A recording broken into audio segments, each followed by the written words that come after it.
After years of speculation, secrecy, and legal wrangling, Michael Jackson's Neverland Ranch garage was finally opened to the public, and what they discovered inside left everyone speechless. Tucked away behind the once enchanted facade of the sprawling Santa Barbara estate, the garage had long been the subject of myths and rumors, whispers of rare luxury cars, hidden memorabilia, secret vaults, and even forgotten relics from Jackson's storied career. But no one was prepared for the emotional impact of what truly lay behind those heavy, dust-covered doors.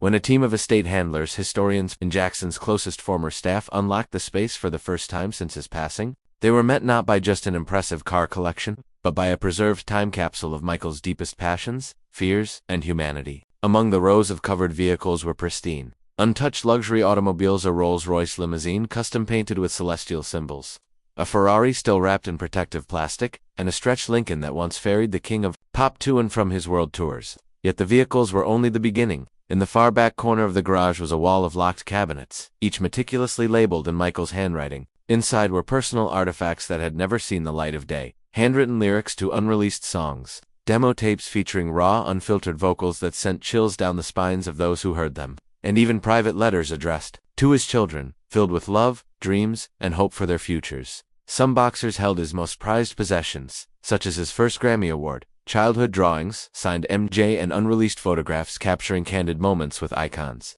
like Princess Diana, Nelson Mandela, and Elizabeth Taylor. One particularly moving discovery was a worn-out glove, a prototype for his iconic rhinestone accessory stitched by hand, with notes in the margin about adjusting the shimmer and fit. But most haunting was a dusty, unopened wooden crate containing a miniature model of Neverland Ranch, complete with scaled-down amusement rides, lush gardens, and even miniature replicas of his beloved animals. Alongside it was a journal, where Jackson had sketched out dreams for a global peace initiative he once hoped to launch from Neverland. The entries, often filled with philosophical musings and emotional vulnerability, painted a portrait of a man torn between his stardom and his longing for simplicity and goodness in the world. Visitors and caretakers alike were stunned not by the glitz, but by the intimacy of the discoveries. What had long been dismissed as just a garage turned out to be a sanctuary for reflection, where Michael stored pieces of himself he couldn't share with the world. Far from being a mere collector's vault, it became clear that this was his hiding place, a chamber where the performer removed the mask and became just Michael. As the garage doors opened wider to the public and historians cataloged the contents,